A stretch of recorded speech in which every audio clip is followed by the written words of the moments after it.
Hey guys, I'm dating coach Ryan Patrick. Let's get to it.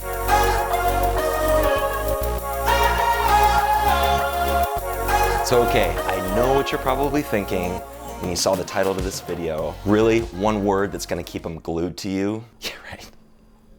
I get it. Kind of seems like a clickbaity title, but really, I have a word and it's incredibly powerful if used properly. So before I reveal the word to you, the reason I'm making this video is to help you properly implement the word in the right situations with the right mindset. Now sure, you could just use this word, but if you don't possess the proper mindset and belief system behind it, the word becomes completely useless to you. And you could also come off either completely insincere or even worse, totally manipulative. Okay, I've left you wondering long enough what the word actually is. So the word we're gonna be discussing today is the word no. Secretly, guys love when you use this word. It is so refreshing to us when a woman has preferences and she's not a pushover. Have your own thing going on. So important. What'd you say? No? Oh, love that. Okay, so this is a word women definitely don't use enough with their men. So if you find yourself having difficulty using this word or find yourself being a little bit of a pushover with them, you'll absolutely want to keep watching. There are 3 make it or break it moments in the course of your relationship with him where you have the opportunity to make the strongest possible impression. Okay, so now I want to get into those 3 moments, but I also want to identify why it's so important in regards to his feelings for you, and then call out specific examples of how you can effectively use the word no with him. Okay, so the 3 moments I want to discuss are setting up the first date, first time having sex, and continuing the relationship. Now, if you're saying to yourself right now, like, oh my God, I never say no to my man, I probably screwed everything up. Well, of course, that's not the case. You just need to start using it like now. Okay, so for the first moment of setting up the first date, I want you to picture a spectrum, a line, and on one end of that line is a woman who is maybe considered high maintenance. And then on the complete opposite end of the line is someone who might be a bit of a pushover. You want to be right in the middle. So basically, you're going to be using the word some of the times, but not all the times. And it's going to do one thing really, really important here for him. It's going to signal to him that you have preferences and that you also have a life. And those are both very, very positive signals to be sending to him, especially early on in the relationship of just getting to know him. So when you're setting up this first date, okay, it's really important that hopefully he gives you a few options. But whatever that first option is, I feel it's really important that you don't take it. And what I mean by that is all you're gonna do here is simply offer another time, another option. Don't take the first one that he gives to you. Okay, so let me add a little caveat to this. So one thing a lot of you ladies are gonna be dealing with is immature men. And I laugh because I was totally this guy, especially in my 20s. So if you're dealing with a guy who's in his 20s or even now early to mid 30s, which is, I hate saying, it's terrible, but it's true. You're gonna be dealing with guys who are gonna be throwing out little tests to you.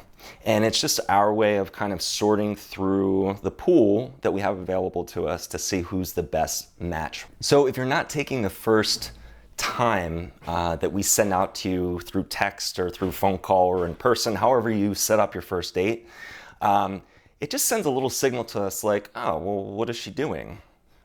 What's she got going on other than seeing me? You laugh, but it's true.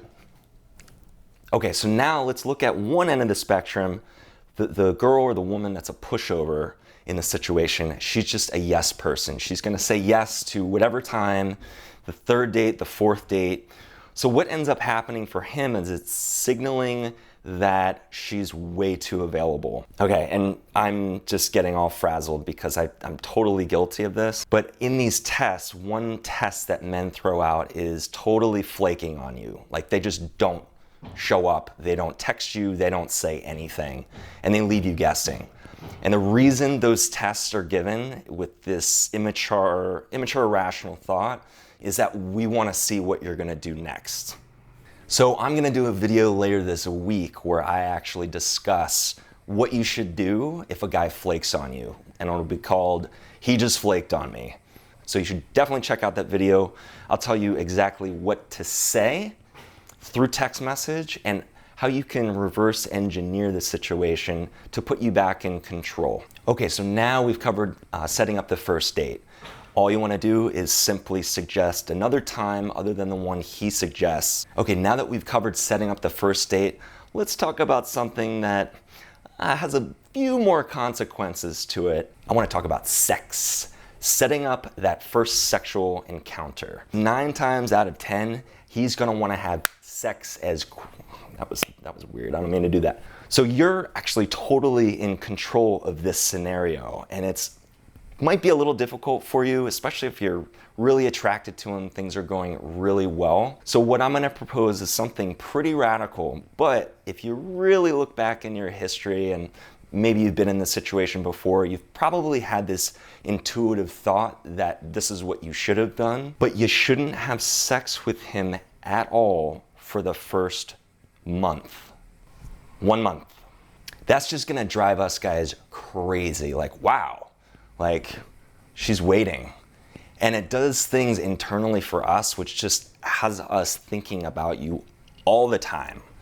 Now, I want to add one other layer to the no sex the first 30 days rule. You should not be seeing him more than once per week for the first 6 weeks. It's one of those things where the guy is just like, okay, we just went out last night. What is she doing tonight?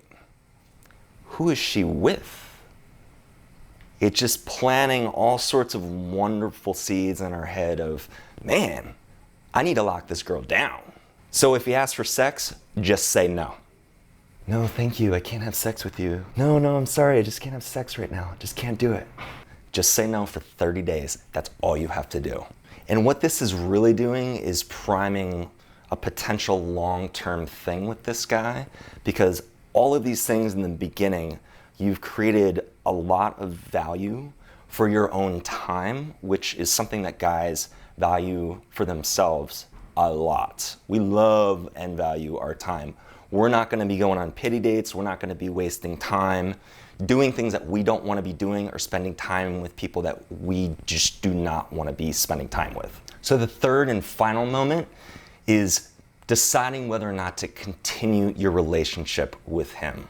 And this one definitely has the biggest consequences, because if you're with a man that really doesn't deserve you and you don't say no to him and that relationship with him, you could waste an incredible amount of time that you could be spending with someone who does care about you and a person that you should be with.